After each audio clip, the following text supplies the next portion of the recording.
네, 오늘 말씀입니다. 마태복음 4장으로 되어 있네요. 5장 1절에서 12절입니다. 5장 1절에서 12절. 제가 잘못 준 것 같습니다. 마태복음 5장 1절에서 12절. 네, 제가 잘못 전달한 것 같습니다. 네, 마태복음 5장 1절에서 12절. 네, 여러분들 제가 잘못 전해줘서 자막도 없거든요. 성경을 찾으세요. 마태복음 5장 1절에서 12절까지의 말씀입니다.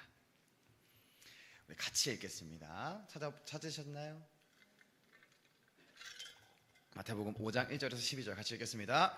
예수께서 무리를 보시고 산에 올라가 앉으시니 제자들이 나아온지라 입을 열어 가르쳐 이르시되 심령이 가난한 자는 복이 있나니 천국이 그들의 것임이요 애통하는 자는 복이 있나니 그들이 위로를 받을 것임이요 온유한 자는 복이 있나니 그들이 땅을 기업으로 받을 것임이요 의에 줄이고 목마른 자는 복이 있나니 그들이 배부를 것임이요 긍휼히 여기는 자는 복이 있나니 그들이 긍휼히 여김을 받을 것임이요 마음이 청결한 자는 복이 있나니 그들이 하나님을 볼 것임이요 화평하게 하는 자는 복이 있나니 그들이 하나님의 아들이라 일컬음을 받을 것임이요 의를 위하여 박해를 받은 자는 복이 있나니 천국이 그들의 것임이라 나로 말미암아 너희를 욕하고 박해하고 거짓으로 너희를 거슬러 모든 악한 말을 할 때에는 너희에게 복이 있나니 기뻐하고 즐거워하라 하늘에서 큼이라 너희 전에 있던 선지자들도 이같이 박해하였느니라.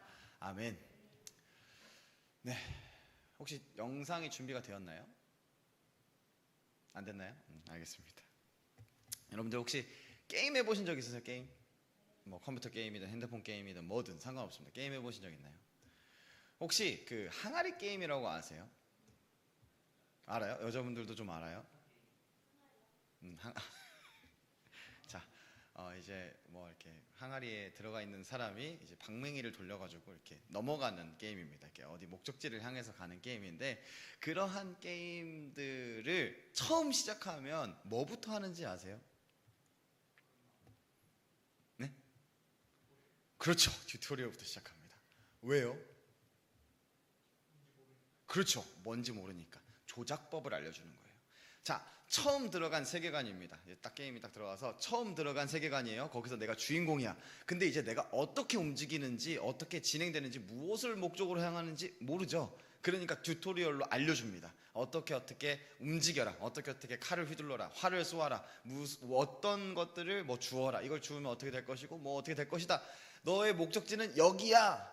처음부터 목적지 알려준 게임도 있고 아니면 하다가 알게 되는 것도 있고 그 여러 가지 뭐 어떠한 작동 방식, 활용법 이런 것들도 게임을 진행하다 알려주는 데도 있습니다. 근데 기본적으로 튜토리얼을 시작할 때 처음 시작할 때 이동 방법을 알려줘요. 그리고 여러 가지 이제 수행하는 방법, 뭐 상호작용하는 버튼 이런 것들을 다 알려줍니다. 그래서 이 게임이 전반적으로 어떻게 진행되는지 직접 조작하게 하면서 하나하나 소개해 주는 겁니다. 자, 이제 너가 이 게임에서 이러한 정체성을 가지고 이제 이렇게 살아가야 돼를 알려주는 겁니다. 그리고 플레이어는 그럼 이제 어떻게 합니까? 그 튜토리얼에서 배운 것들을 가지고 자, 처음 시작하자마자 잘하나요? 물론 잘하는 사람도 있어요. 가끔 게임 진짜 잘하는 사람이 처음 이게 딱 조작법을 알게 된 후로부터 바로 잘할 때도 있습니다. 근데 그 튜토리얼에서 배운 것들을 가지고 게임의 마지막까지 진행을 합니다. 이 튜토리얼에서 배우는 건 게임의 마지막까지 절대 바뀌지 않아요. 웬만하면 그대로 갑니다. 시작하자마자 완벽하게 조작할 수는 없지만 아직 익숙하지 않기 때문에 완벽하게 조작할 수는 없지만 그러나 계속 진행해 나아가면서 점점 익숙해지고 결국 마지막에 다다랐을 때는 보통 게임의 마지막에는 가장 어려운 관문이 있습니다. 어려운 보스가 될 수도 있고 어려운 퍼즐이 될 수도 있고 그거를 수행하는 데까지 내가 이 조작법이 숙달되게 돼요. 여러분들 그래서 튜토리얼을 보통 시험으로 생각하는 사람이 있지만 어떤 게임에서도 튜토리얼을 시험으로 만들지 않습니다. 튜토리얼을 통과해야 플레이어가 되는 게 아니고 플레이어가 됐기 때문에 이 조작법을 익혀라 라고 하면서 튜토리얼을 만들어 준 겁니다. 이미 플레이어가 된 사람에게 이제 시작될 여정 가운데 조작법을 알려주는 안내입니다. 여러분들 이것은 우리 그리스도인의 신앙과 똑같습니다. 예수 믿음으로 신분이 바뀌어요. 새 사람으로 바뀌어요. 여러분들 이 신분이 바뀌었다고 하는 건 우리가 이제 삶을 살아가는 조작법이 바뀌었다는 소리예요. 내가 원래 살던 삶과는 전혀 다른 삶을 살아가는 존재가 되었다라고 하는 것입니다. 원래 여러분들이 걷는 방식, 원래 여러분들이 생각하는 방식, 원래 여러분들이 밥을 먹는 이유, 삶을 살아가는 이유, 내가 어떤 목적을 향해 살아가는지 원래 있던 것과는 이제는 달라요. 여러분들 새 사람이 되었기 때문에 새로운 게임을 시작하는 자들인 것입니다. 그래서 그러한 그리스도인들에게 이 튜토리얼에서 알려주는 안내처럼 안내서가 있습니다. 우리의 삶을 어떻게 살아가라. 너네 이제 새 사람이니까 새 사람의 방식으로 이렇게 살아가 라고 하는 것이 어디 나와 있느냐? 성경에 나와 있습니다. 이게 여러분들의 삶의 설명서입니다. 새 사람이 된 여러분들의 삶의 설명서예요. 그리고 오늘 말씀, 이 마태복음 5장 1절부터 11절의 말씀은 여러분들 팔복이라고 많이 들어봤을 거예요. 이 삶의 조작법대로 살아나갈 때 여러분들이 마주하게 되는 현실을 이야기하고 있는 겁니다. 여러분들 복 받을 거예요. 그런 이야기가 아니고 여러분들이 이제 이 삶을 살아갈 때 어떠한 현실들을 마주하게 될 것인데 여러분들의 현실은 이러합니다를 알려주는 것이 팔복입니다. 여러분들 오늘의 말씀은 예수님의 첫 설교예요. 우리가 지금 마태복음 좀 계속 따라가고 있는데 마태복음의 흐름을 따라가다 보면 예수님께서는 광야에서 시험을 받으셨고 그리고 갈릴리에서 회개하라 천국이 가까이 왔느니라 선포하시면서 공생애를 시작하셨습니다. 그리고 바닷가에서 제자들을 부르세요.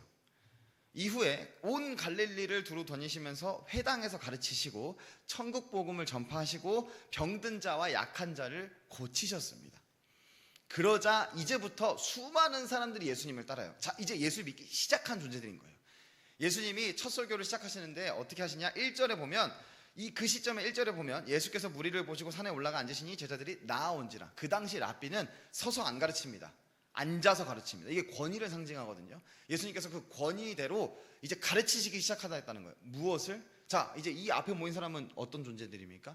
예수님을 따라 살아가겠다고 하는 존재들, 그리스도인으로서 살아가겠다고 하는 존재들을 가르치시기 시작하시는 거예요. 그 첫 번째 시작이 팔복입니다. 이 설교의 첫 번째가 복을 받을 것이다. 복이 있나니? 라고 이 내용이 나오는 팔복이에요. 왜? 보통 여러분들 우리 처음 시작할 때 무엇부터 가르치나요? 전체적인 그림을 그려주죠. 그 그림인 겁니다. 이 팔복이. 그들에게 가르치기 시작하신 이것이 우리가 흔히들 부르는 산상수훈이라고 합니다. 여러분들 기억하고 계세요? 산상수훈. 예수님께서 첫 번째 설교 하신 이 5장부터 7장까지 예수님의 첫 설교거든요. 이게 산상수훈이라고 합니다.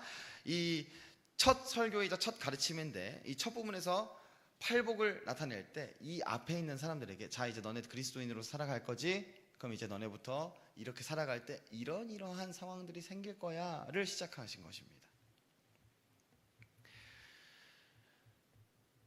이 말씀은 그래서 보편적이지 않아요. 여러분들 이 팔복을 가지고 세상 사람들한테 가서 이야기해요. 성경이 아니고 그냥 어떠한 뭐 의미 있는 문구들 해가지고 제가 지금 잠깐 까먹었는데 미안해요. 의미 있는 뭐 이야기라고 얘기하면서 이제 심령이 가난하십니까? 복이 있을 거예요. 천국이 있을 겁니다. 이렇게 이야기하는 내용이 아니에요. 모든 사람에게 되는 이야기가 아닙니다. 그리스도인으로서 시작한 존재들, 예수님을 따르기 시작한 존재들에게 너 예수님을 따르기 시작했어? 그러면 너 심령이 가난해? 복이 있을 거야. 왜? 천국이 너희의 것이기 때문이야. 나머지도 똑같아요. 이 밑에 있는 내용도 다 똑같습니다. 예수 믿기 시작한 자들에게만 적용이 되는 특별한 말씀이에요. 정체성이 달라졌기 때문에, 이 게임에 들어왔기 때문에. 그래서 세상 모든 사람들에 대한 보편적인 이야기를 하는 것이 아닙니다. 이미 복을 받았고 세상과는 다른 조건에 있는 예수님을 따라 살아가려고 하는 자들이 삶이 어떠한지를 나타내는 것이 이 팔복에 대한 말씀입니다. 여러분들 원래 우리는 사망의 권세 아래서 살아가는 자들이 예수 믿고 구원받아서 이제는 원래 살던 삶과는 다른 삶을 살게 돼요. 여러분들 그래서 예수 믿게 되었다고 내 눈앞에 갑자기 원래 형민이가 학원 선생님 하고 있는데 나 예수 믿었으니까 이제 학원 선생님 안 해야지, 이게 아니고 똑같은 삶인데 이제 보는 시점이 바뀌는 겁니다. 그래서 그 보는 시점이 달라질 때, 이 천국 백성으로 살아갈 때 그 삶을 바라보는 방식에 대해서 이야기하고 있는 것입니다. 여러분들 오늘 말씀에서 이야기하는 그리스도인의 삶에서 한 가지 무조건적인 거, 복이 있다. 이것을 기억하시기를 바랍니다. 그리스도인의 삶에는 항상 복이 있습니다. 이게 바뀌지 않아요. 여러분들 이 사실을 기억하시고 오늘 말씀을 계속해서 따라오시기를 바랍니다. 여러분들 본문을 한번 볼게요. 3절부터 10절까지의 말씀입니다. 본문을 한번 제가 다시 읽겠습니다. 여러분들 같이 읽을게요. 그 대신 제가 말했죠. 앞서 잠깐 이야기했습니다. 이건 여러분들이 복을 이렇게 심령이 가난해지면 복이 있을 거예요가 아니고 그리스도인은 복이 있습니다. 심령이 가난할 때 복이 있습니다. 천국이 그들의 것입니다. 이런 식으로 읽는 거예요. 이러한 개념으로 읽는 겁니다. 천천히 읽겠습니다. 심령이 가난한 자는 복이 있나니 천국이 그들의 것이미요. 애통하는 자는 복이 있나니 그들이 위로를 받을 것이미요. 온유한 자는 복이 있나니 그들이 땅을 기업으로 받을 것이미요. 의에 줄이고 목마른 자는 복이 있나니 그들이 배부를 것이미요. 긍휼히 여기는 자는 복이 있나니 그들이 긍휼히 여김을 받을 것이미요. 마음이 청결한 자는 복이 있나니 그들이 하나님을 볼 것이미요. 화평하게 하는 자는 복이 있나니 그들이 하나님의 아들이라 일컬음을 받을 것이미요. 의를 위하여 박해를 받는 자는 복이 있나니 천국이 그들의 것입니다.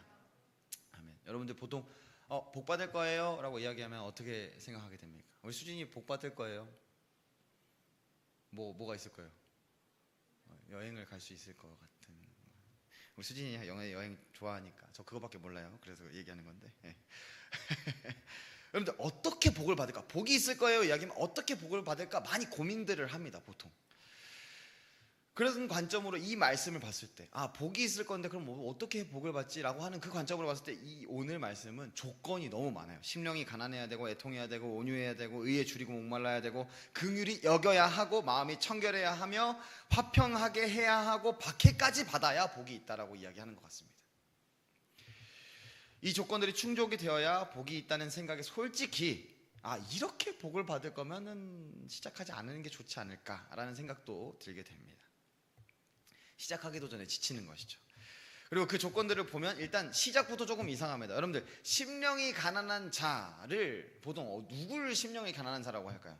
길 가다가 돌부리에 걸려서 넘어진 사람 심령이 가난해 보이십니까? 아니요. 심령이 가난하다는 건 굉장히 정말로 마음이 어려운 사람들을 이야기해요. 예수님의 비유 중에 돌아온 탕자 이야기가 있습니다. 부자인 아버지를 떠나서 막 살다가 돼지의 식사인 쥐엄나무 열매라도 먹으려고 했던 자입니다. 여러분들 이게 유대인들에게 굉장히 큰 비유 중에 하나거든요. 유대인들에게 돼지는 불결한 짐승이에요. 안 먹어요. 돼지 먹지도 않고 가까이 하지도 않습니다. 키우지도 않아요. 돼지는. 근데 그 돼지 이 유대인이었을 것인 그 둘째 아들은 원래 나갈 때는 돈이 많고 부유하게 나갔어요. 근데 돈이 다 떨어지고 너무나 처참한 그 상황 가운데 돼지 우리에서라도 가서 돼지가 먹는 쥐엄나무 열매, 사람이 절대 안 먹기 때문에 돼지라도 주는 그 쥐엄나무 열매를 먹으려고 했지만 못 먹게 된 상황입니다. 이 정도가 돼야 심령이 가난한 자예요. 자, 그러면 이러한 절망적인 상황에 빠져야 우리가 복이 있다라는 내용입니까? 그러면 내가 심령이 가난하게 되어야 복을 받을 수 있으니까 우리의 삶도 심령이 이제부터 가난하게 우리 한번 만들어 봅시다. 이상하죠? 오늘 말씀은 복을 얻기 때문에 이러한 조건을 채워라 이야기하는 것이 아닙니다. 여러분들 복에 관련해서 아주 또 유명한 말씀이 하나 있어요. 우리가 성경 일독한다고 하면 많이 읽는 부분 중에 하나입니다. 왜냐? 성경을 일독할 때 어려운 부분들 중에 하나가 시편인데 시편 잘 읽히긴 하거든요. 근데 갑자기 중간에 막 방대한 양이 나오기 때문에 멈춰요. 근데 보통 이제 시편 딱 읽는 시작하면 1편은 무조건 읽습니다. 우리 1편 한번 펴봅시다.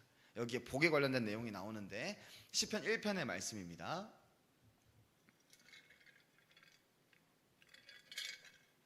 시잠전에 있습니다. 시잠전.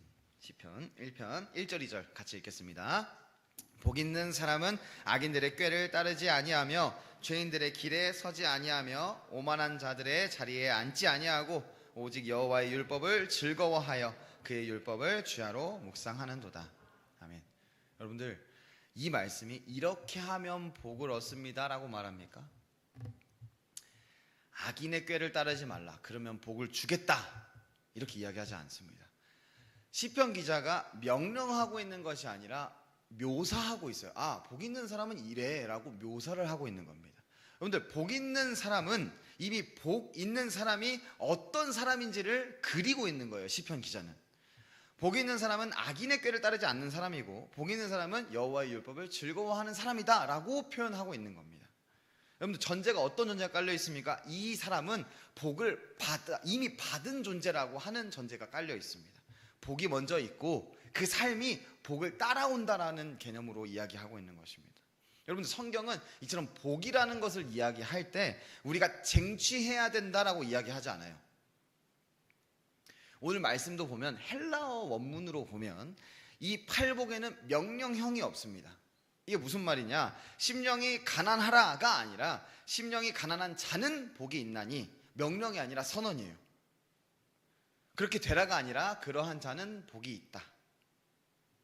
그러면 뒤에 나오는 말씀이 무엇입니까? 천국에 그들의 것이며 위로를 받을 것이며 땅을 기업으로 받을 것이며.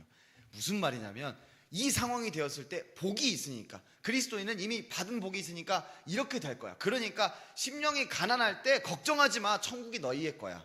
왜냐, 너는 이미 복을 갖고 있으니까. 이렇게 읽어야 돼요, 여러분. 오늘 말씀은 그 내용을 이야기하는 겁니다. 그래서 앞에 있는 이 모든 내용들 있잖아요, 여러분들의 삶에 모두 있을 내용들입니다. 심령이 가난할 때가 있을 것이고, 애통할 때가 있을 것이고, 자애로울 때가 있을 겁니다. 긍휼할 때도 있을 겁니다. 그 상황들일 때 이러한 것들이 여러분들의 삶에 복이 있기 때문에, 이미 이 복이 있기 때문에 여러분들의 삶에 따라온다라고 하는 것을 이야기하는 것입니다. 여러분들, 조건을 채운 대가로 지급되는 상품으로서 복을 이야기하는 것이 아니라 이미 복을 얻은 자들이 그러한 상황에 놓였을 때 당연하게 따라오는 것들을 오늘 말씀 가운데 이야기하고 있는 것입니다. 여러분, 심령이 가난한 자는 천국이 있습니다. 심령이 가난한 자에게는 천국이 있습니다. 애통하는 자는 위로를 받습니다. 누가 위로하십니까? 하나님께서 위로하십니다. 여러분, 줄이는 자 누가 배부르게 합니까? 배부를 거라고 했어요. 누가 배부르게 해요? 하나님께서 배부르게 하십니다. 여러분들, 전부 하나님께서 이루실 것을 이야기하는 거예요. 그렇다면 복이 무엇입니까? 하나님입니다. 우리가 다시 하나님과 관계하는 것 자체가 복이다라고 이야기를 하고 있는 거예요. 그래서 이 팔복은 우리가 예수님을 믿고 어떠한 것들을 수행해서 얻어내는 것이 아니라 예수님 믿음으로 이미 우리는 복받은 존재야. 자, 우리 처음에 이야기했죠. 예수님께서는 첫 설교 시작에 팔복을 이야기하셨어요. 그러면서 너네가 앞으로 이 말씀을 지키며 살아갈 텐데 그 가운데 마주하게 될 현실들을 보여주고 계시는 겁니다. 걱정하지 마. 심령이 가난해도 괜찮아. 복이 있어. 그렇기 때문에 천국은 너희의 것이야. 이야기하고 계시는 것입니다. 예수님께서는 지금 따라온 자들에게 말씀대로 살아갈 때, 하나님 나라 백성의 조작법대로 살아갈 때 마주할 현실들을 이야기해 주시는 것입니다. 여러분, 자격시험을 이야기하는 것이 아니에요. 복을 얻기 위해서 이러한 것들을 해야 돼가 아니라 이미 부르심을 받아서 예수님의 제자로서 살아갈 자들에게 천국 백성의 삶이 어떠한 삶인지를 어떻게 시작해야 하는, 그 시작한 자들에게 어떻게 살아가야 하는지를, 어떻게 바라봐야 하는지를 알려주고 계시는 것입니다. 여러분들, 그러면 이 8가지 모습을 어떻게 해석해야 될까요? 여러분들, 제가 이거 오늘 하나하나 다 해석을 하면 여러분들 집에 못 가요. 그래서 좀 짧게 이야기하자면 조금 깨시기를 바랍니다. 여러분들, 예수 믿고 구원받은 자들은 어떤 존재들입니까? 세 사람입니다. 죄인의 신분이 아니고 이제 의인의 신분이에요. 천국의 소망을 가지고 살아가는 자들입니다. 예수 믿고 구원받았다고 하는 삶은 이 땅에서 삶이 더 이상 끝이 아니에요. 이 세상 가운데 우리가 살할 때 아무리 노력해도 절망 속에서 빠져나올 수가 없는데, 우리의 삶은 이 절망 속에서 빠져나온 구원받은 자의 삶입니다. 천국의 소망이 있는 자의 삶입니다. 그 천국이 미래에만 있느냐? 아니요. 천국에 대한 개념이 무엇일까요, 여러분? 어떤 곳이 천국일까? 어디가 천국일까요? 하나님과 함께하는 곳이 천국입니다. 그렇다고 한다면 여러분들의 지금의 삶도 천국이에요. 왜? 하나님께서 여러분들의 삶에 함께 하시기 때문입니다. 그래서 이미 임한 천국이라고 합니다. 그러나 아직 완성되지 않은 하늘나라예요. 우리가 눈으로 볼 수 없고 직접적으로 완전하게 다 경험할 수는 없지만 우리와 언제나 함께 하시는 하나님이 인도하시는 그 삶을 살아가기 때문에 우리의 삶은 이미 천국입니다. 그렇기 때문에 여러분들이 심령이 가난할 때, 애통할 때, 줄이고 목마를 때, 그게 여러분들의 삶에 고난이 되지 않을 수 있다. 고난이 될 수는 있지만 그것이 여러분들의 삶에 복을 앗아갈 수 없다라고 이야기를 하는 것입니다. 그렇기 때문에 이 앞에 전제들이, 여러 가지 상황들이 있을 때 괜찮아, 복이 있어, 이미 너는 하나님과 함께 있어, 걱정하지 마, 이것들이 따라올 거야. 너희가 갖고 있는 것들은 이것이야. 눈에 보이는 그것들이 너희가 갖고 있는 것이 아니라 이 뒤에 있는 것들, 이것들이 너희가 원래 지금 갖고 있는 거야. 이 말씀을 지키며 살아가려고 노력하는 예수 그리스도를 따라가려고 하는 너희들에게는 이 앞에 있는 게 전부가 아니라 복이 있나니 이것들이 전부야. 이것들이 너희의 삶이야를 이야기하고 계시는 것입니다. 세상은 부유한 것, 성공한 것, 강한 것, 남들 위에 서는 것을 복이라고 이야기를 합니다. 그러나 성경에서 말하는 복은 예수 믿는 삶 자체가 복입니다. 우리가 계속 이제 설교 가운데 목사님 가끔 얘기할 때 여러분들 예수 믿는 거 여러분들 하고자 하면 할 수 있나요? 그렇다면 밖에 있는 이렇게 예수 믿지 않는 사람들에게 예수 전할 때 쉽게 믿게 할 방법들이 있어야 돼요. 어떤 공식들이 있어야 됩니다. 답이 있는 건 무조건 공식이 있어요. 우리는 예수 믿는 것이 굉장히 놀라운 일이라는 사실을 알고 있어야 합니다. 쉽지 않아요. 믿는다는 것 자체가 구원이기 때문에, 우리 예수 믿기만 하면 구원받기 때문에 우리는 굉장히 놀라운 선물을 받은 것입니다. 여러분들 구원받은 존재들입니다. 여러분들이 능력이 돼서 어떠한 조건이 돼서가 아니고 그냥 예수님을 인식하고 하나님에 대해서 알고 그 가운데 찔림이 있고, 내가 주일날 또 오후 2시 반에 이 시간 굉장히 좋은 시간인데 나와가지고 예배드리고, 어려울 수 있지만 여러분들 그게 굉장히 복된 삶입니다. 구원을 받음으로 어떠한 결과가 따라오기 때문입니까? 죄로 인해 붕괴되어서 절대로 회복하지 못할 하나님과의 관계를 회복했기 때문에 이제는 우리는 천국 백성으로 다시 에덴 동산에 살았던 그 아담과 하와처럼 우리는 살기 때문에 우리에게는 그게 큰 복이자 이 구원의 결과값인 것입니다. 그렇기에 팔복은 8명의 심령이 가난한 자가 있을 것이고, 애통하는 자가 있을 것이고, 줄이는 자가 있을 것이고, 온유한 자가 있을 것이고, 긍휼히 여기는 자가 있을 것이고 등등등, 이러한 각자를 얘기한 것이 아니라 우리 하진이가 애통할 때가 있을 것이고, 심령이 가난할 때가 있을 것이고, 어떠한 긍휼을 할 때가 있을 것이에요. 하진이가 저기 우리 4층 청년부실 보면은 에어컨 리모컨이 한 4대 있어요. 우리 이제 옆방에 에어컨 리모컨이 없거든요. 그 에어컨 리모컨이 없는 것을 긍휼히 여김으로 4개를 샀습니다. 근데 문제가 뭐냐? 갖다 놓으면 안 돼요. 그거 거기다 두면 안 됩니다. 일부러 거기 하나만 둔 거예요. 근데 긍휼히 여기는 그 순간에 있었던 거예요. 여러분, 우리는 각자 이렇게 상황에 따라 정말 심령이 가난할 때가 있습니다. 여러분들 이제 청년의 시기에 좀 큰 문제들 중에 하나가 취업, 학업, 이제 연애, 결혼 이런 것도 있죠. 그게 잘 안 되잖아요. 심령이 가난해집니다. 정말 절망적이어져요. 내가 뭐가 부족하지? 왜 이렇게 안 되지?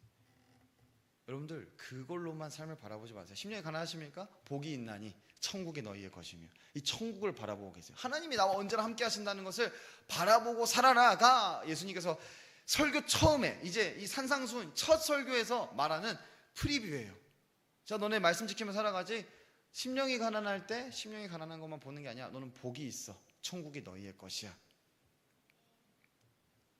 여러분들 예수님을 따라 살아가다 보면 심령이 가난할 때가 있습니다. 내 안에 아무것도 없어서 하나님만 바라볼 수밖에 없는 그때가 있어요.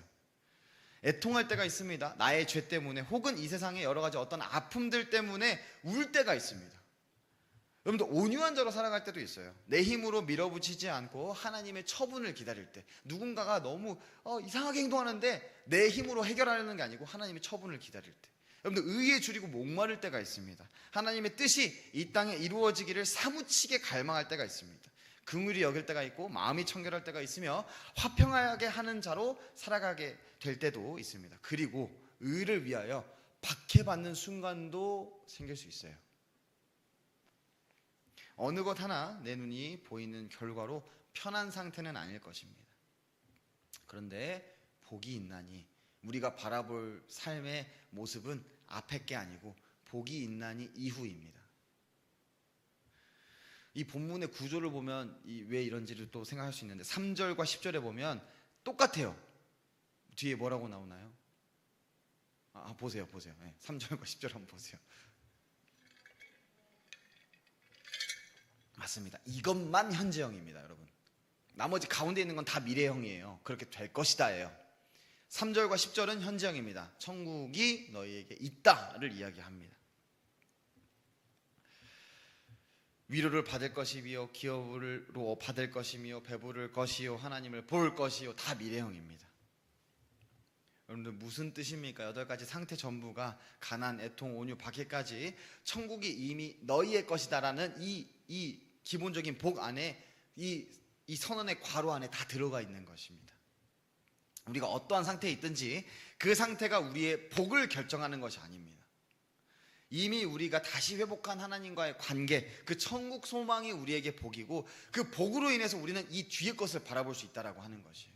하나님이 우리와 언제나 함께 하시니까 내가 처한 이 삶의 환경이 끝이 아니고 이 뒤에 이 것들을 내가 기대하며 살아간다. 그렇기 때문에 나는 하나님 안에서 이 말씀을 지키며 살아간다 이야기하는 것입니다. 그러므로 정말 그리스도인은 여러분들 세상이 보기에 정말 미쳤다고 생각할 수 있지만 저 상황에서 저렇게? 라고 생각할 수 있지만 우리는 언제나 기뻐하고 즐거워해야 합니다. 12절 말씀이 결론이에요. 여러분들 그리스도인은 기뻐하고 즐거워해야 합니다. 절망적일 때도 애통할 때도 긍휼히 여기는 그 상황에도 어떠한 순간에도 온유한 순간에도 어떠한 순간에도 즐거워하고 기뻐해야 됩니다. 왜냐? 나는 복받은 존재이기 때문입니다. 우리의 소망은 이 땅이 아니기 때문입니다. 눈에 보이는 이 땅에서 눈에 보이는 내가 처한 이 환경이 전부가 아니기 때문이에요. 여러분들 이 말씀을 보통 팔복이라고 이야기하거든요. 그런데 여러분들 복이 있나니를 몇 개 있는지 한번 찾아보시겠어요? 이 1절부터 12절까지 찾아보십시다. 복이 있나니가 몇 번 나오는지.